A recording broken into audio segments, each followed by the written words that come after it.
아침 말씀. 오늘 본문 말씀은 마가복음 11장 15절에서 25절입니다.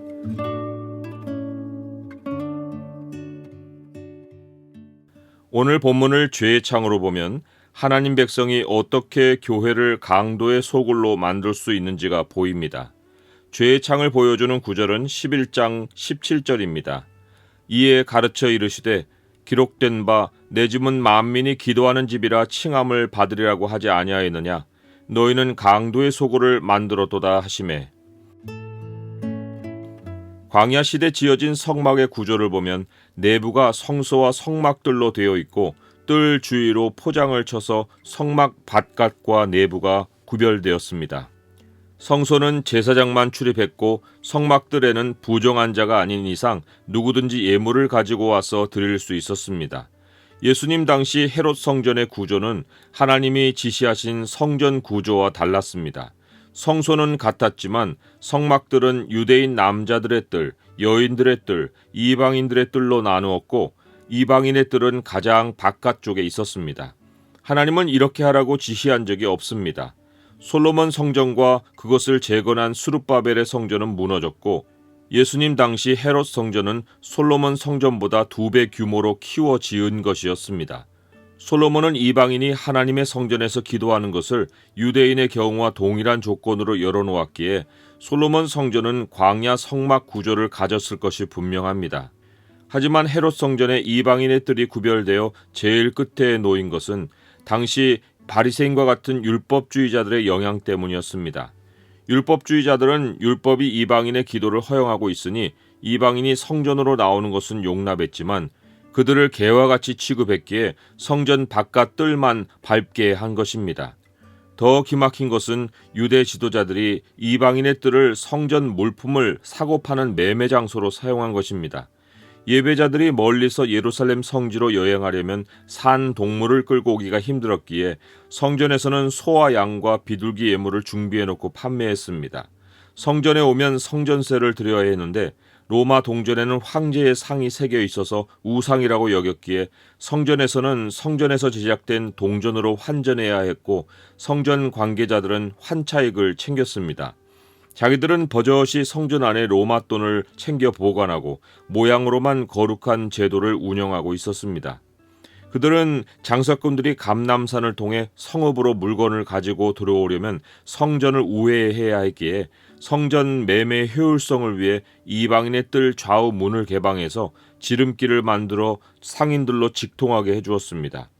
절기 때마다 수십만의 인파가 북적대고 매매하는 사람의 소리, 짐승의 소리, 장사꾼들이 오가는 소리에 이방인의 뜰에서는 어느 이방인이라도 와서 하나님께 예배하며 기도할 수 없었습니다.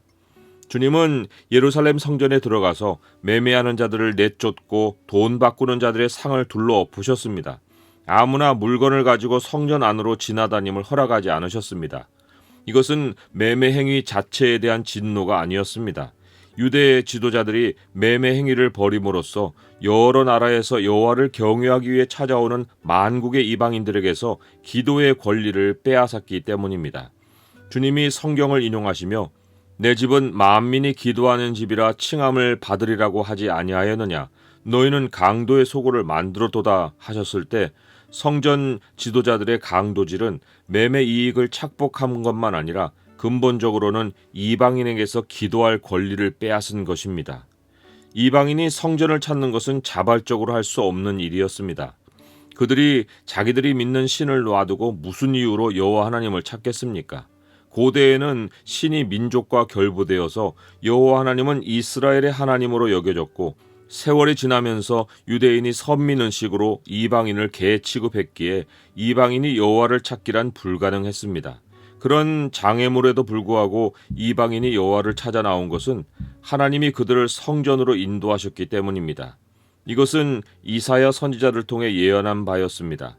내가 곧 그들을 나의 성산으로 인도하여 기도하는 내 집에서 그들을 기쁘게 할 것이며 그들의 번제와 희생을 나의 제단에서 기꺼이 받게 해드리니 이는 내 집은 만민이 기도하는 집이라 일컬음이 될 것임이라. 이스라엘의 쫓겨난 자를 모으시는 주 여호와가 말하노니 내가 이미 모은 백성 외에 또 모아 그에게 속하게 하리라 하셨느니라. 오늘날 주님이 교회를 둘러보시고 붕괴하신다면 무엇을 보고 그리하시겠습니까? 주님이 교회가 상업성을 띠는 일을 지적하실 수도 있겠지만 가장 붕괴하실 일은 다양한 배경의 하나님 백성이 하나님께 나오는 일을 막는 행위일 것이 분명합니다. 예를 들어 교회는 19세기까지 가족들이 모여 예배를 드렸습니다. 지금은 어떻습니까? 어린아이를 데려온 부모는 아이와 함께 예배드리기가 매우 불편합니다.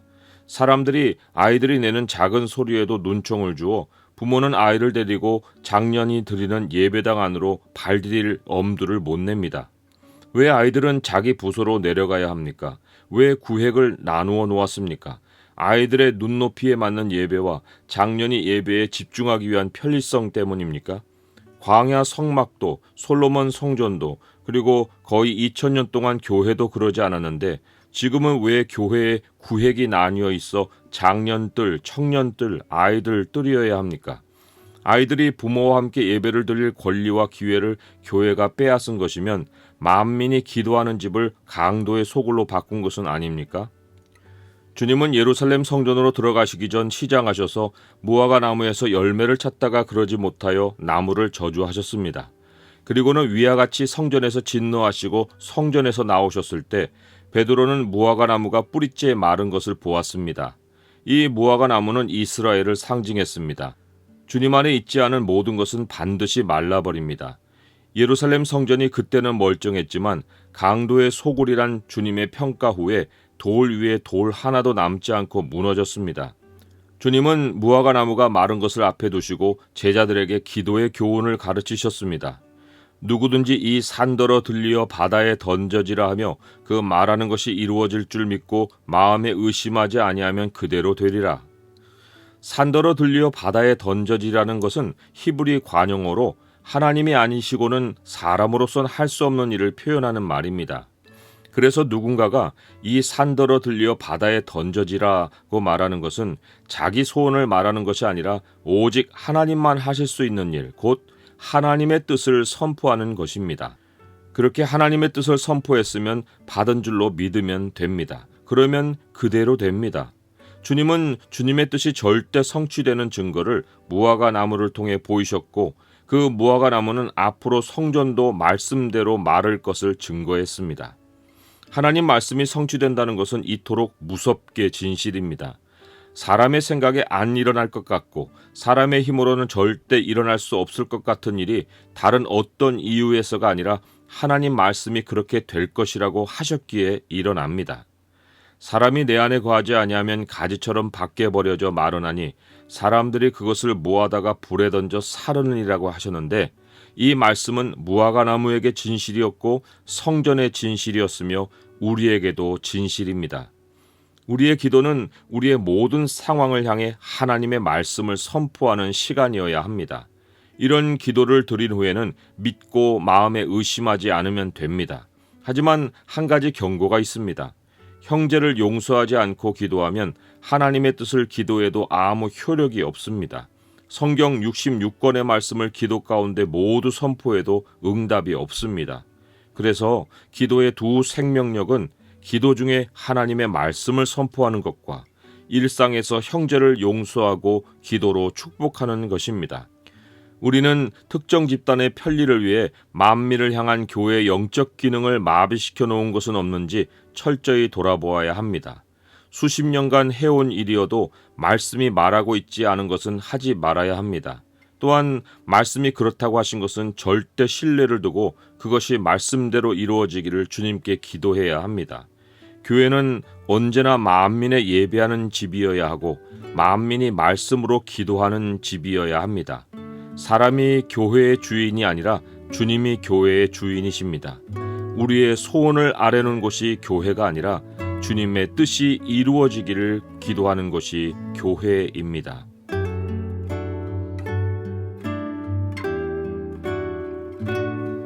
주님, 고난주간 첫날에 만민이 기도하는 집인 교회를 위해 기도합니다. 지금 교회 예배가 위기입니다. 교회들이 장년만 아니라 자녀들의 신앙을 돌아보게 하옵소서. 이 위기를 통해 교회가 온 세대 온 가족의 교회로 회복되게 하옵소서. 예수 그리스도의 이름으로 기도드립니다. 아멘.